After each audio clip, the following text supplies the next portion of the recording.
દેવગઢ તાલુકામાં 295 NFSA card ધારકો આવ્યા સરકારની રડારમાં।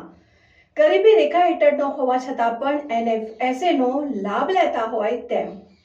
જોતા રહો ભારત ટાઈમ્સ ન્યૂઝ। દેવગઢ તાલુકામાં રાષ્ટ્રીય અન્ન સુરક્ષા કાયદા 2013 અન્વયે કુલ 44,124 NFSA કાર્ડ ધારકો આવેલા છે, જે દર માસે વ્યાજબી ભાવની દુકાનેથી NFSA યોજનાનો લાભ લઈ રહ્યા છે। આ કાર્ડ ધારકો માટે સરકાર દ્વારા કેટલાક નિયમો પણ બનાવવામાં આવ્યા છે। ત્યારે હાલમાં સરકાર દ્વારા આધાર કાર્ડને રેશન કાર્ડ સાથે E-KYCના આદેશ કરતા આધાર કાર્ડ સાથે રેશન કાર્ડ E-KYC કરતા જેમાં દેવગઢ તાલુકાના 295 NFSA કાર્ડ ધારકો સરકારની રડારમાં આવ્યા। જે કાર્ડ ધારકો 6 લાખથી વધુ રિટર્ન ફાઇલ કરતા હોય તેવા કાર્ડ ધારકોને હાલ મામલતદાર દ્વારા નોટિસ આપી તપાસ હાથ ધરી હતી। NFSA કાર્ડ ધારકોના કાર્ડ નોન NFSA કરવાની કામગીરી હાથ ધરવામાં આવી છે। ત્યારે હાલમાં સરકાર દ્વારા કેટલાક NFSA કાર્ડ ધારકોની તપાસ હાથ ધરતા કેટલાક સરકારનો ખોટો લાભ લેતા અન્ય કાર્ડ ધારકોમાં ફફડાટ ફેલાયો હોય તેમ જોવાઈ રહ્યું છે। ત્યારે સરકારના નિર્ણયથી ખરેખર જે લાભાર્થીઓ છે તેમને પૂરતો લાભ મળી રહે તેવું જોવાઈ રહ્યું છે। જોતા રહો Bharat times news.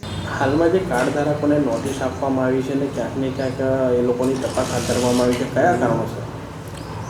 Central સર્વરમાંથી data આવેલો કે જે લોકોના આધાર કાર્ડ ઇન્કમ ટેક્સને લિંક છે અને 6 લાખથી વધુ આવક હોય ને ઇન્કમ ટેક્સ રિટર્ન ભરતા હોય એવા કાર્ડ ધારકોની યાદી અમને પૂરી પાડવામાં આવેલી। તે કાર્ડ ધારકોને આપણે નોટિસ આપી છે અને એ કાર્ડ ધારકોનો ખુલાસો મેળવીને જો ખરેખર તેઓ 6 લાખથી વધુ રિટર્ન ફાઇલ કરાયું હોય આવકનું, તો એઓના કાર્ડ નોન NFSA કરવાની આ કામગીરી હાથ ધરવામાં આવી છે।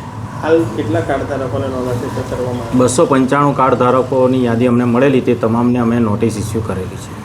કેટલા કાર્ડ નોન FS કરવામાં આવ્યા છે?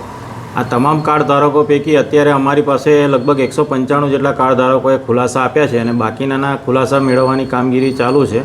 જેઓના ખુલાસા મળે છે ને એમાંથી જે લોકોના પાત્રતા ધરાવતા નથી તેઓના નોન NFSA કાર્ડ કરવાની કામગીરી ચાલુ કરી દેવામાં આવી છે।